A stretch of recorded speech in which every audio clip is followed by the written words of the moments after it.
Milwaukee Bucks finally win a game, 86-83 against the Brooklyn Nets. One thing that I liked about that game, it came down to the wire. Middleton and Durant were going shot for shot down the stretch in the fourth quarter. This is why I don't enjoy watching the Nets. It's not because of Kevin Durant. It's not because of Kyrie Irving. It's not because of James Harden.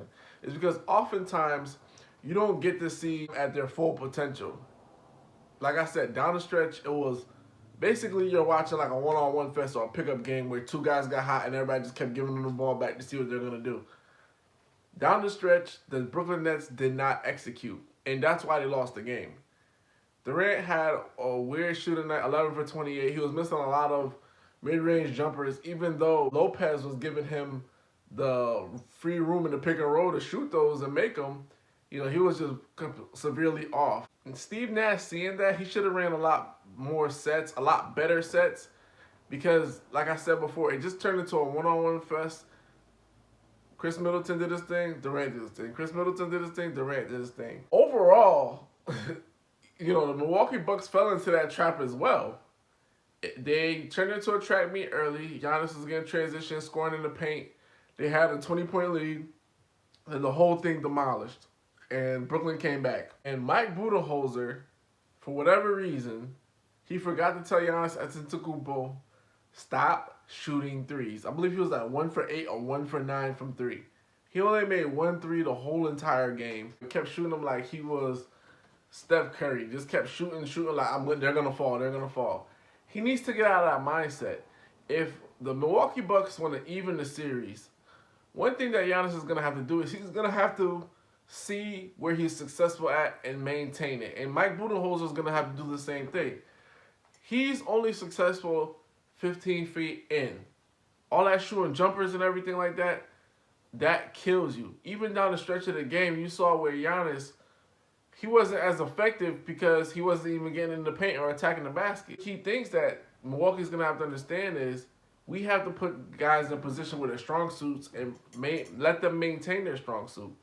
One thing that I really loved about that game, you have to make Brooklyn defend. And Brooklyn, to their credit, they had a solid defensive game in terms of, you know, the score finished 86-83. It kept Milwaukee under their, you know, their season average and even under their playoff average. So they defended well. And Milwaukee defended somewhat well. But Milwaukee's going to have to understand, in order to make guys like Kevin Durant go 11 for 28, Kyrie go 8 for 22, or 9 for 22. You know how you make them do that? You guys have to make them work on defense. And you're not making anybody work on defense if Giannis Antetokounmpo is shooting threes.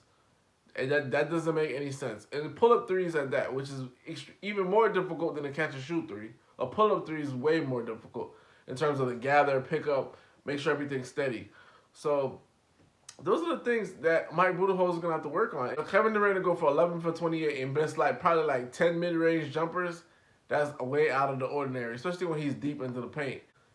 And for Brooklyn, you know, this is just a teaching lesson in terms of execution. They didn't execute at all down the stretch. They didn't have set plays or anything. They just gave the ball to KD and get out the way. And see, that's where Kevin Durant said he parted ways with Golden State in terms of philosophy offensively. He felt like that offense was bogged down, especially when everything switches off and it's like 8 seconds left in the shot clock. Now it's like that's the time to be creative. KD said leaving there, he felt like he could go somewhere else and just be creative all the time. Well, this is what being creative all the time means. You're going to be in games like 86-83 in the playoffs, and it's going to be a knockdown, drag-out fight to score a basket.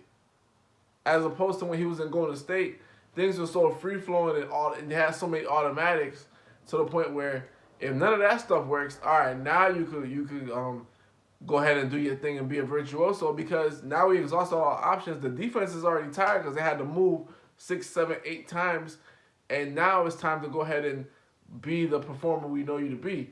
But in terms of the game last night, we just didn't get to see the beautiful basketball that we know Kevin Durant is capable of playing, or Kyrie is capable of playing, or let's just say James Harden was there. James Harden's capable of playing.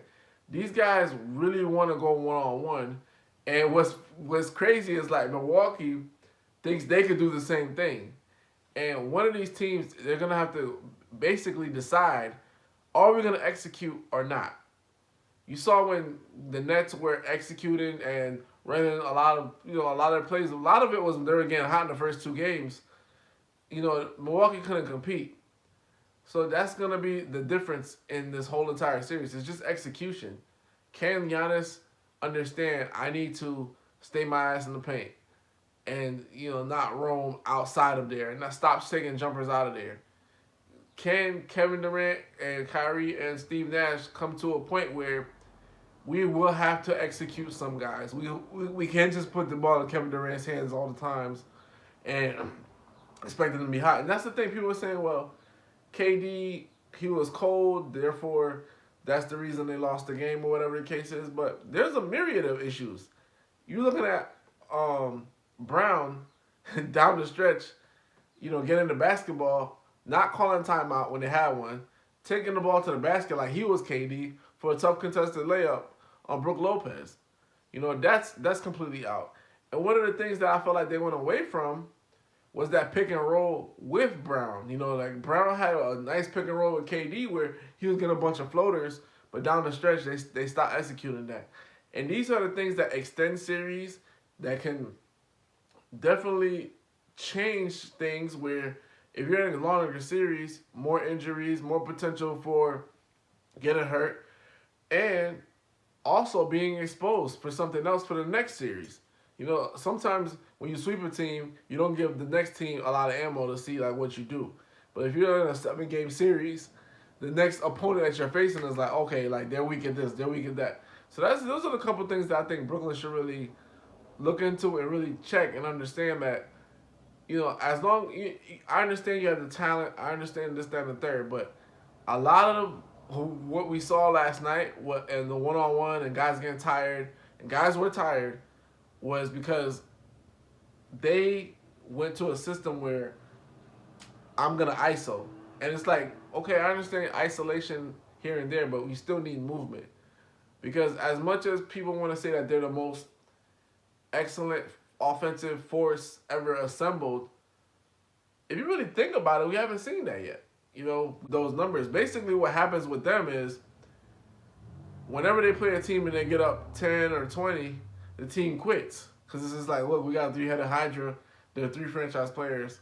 But we haven't seen them where they're severely challenged and then they have to execute their plays for certain guys to really take over and win a game. And that's going to be, as they extend through the rounds, that's what's going to happen. Blake Griffin is a key contributor to energy and effort, which is cool, but it's just execution-wise, I'm for both. That's for both teams, because Mike Budenholzer knows better, but he just doesn't choose to do better. Execution-wise, both of these teams have not executed where they're supposed to be. Honestly, if you're looking at this series, this was really supposed to be an Eastern Conference Finals matchup, Bucks and Nets. But we're getting there early, and it's just like the way that they're playing, especially down the stretch. And, people like, you like that game. It was a close game, but both teams did not play to their full potential. And that's something that is a good coaching moment for both coaches. Like, hey, we were right there. And either we won the game and we didn't play good, so imagine the next game if we do play good. Or if you're the Nets, we lost the game, we didn't play well, so imagine if we just play well, what will happen next time? Who's Junction? Who's me Hoopla? Like, comment, subscribe.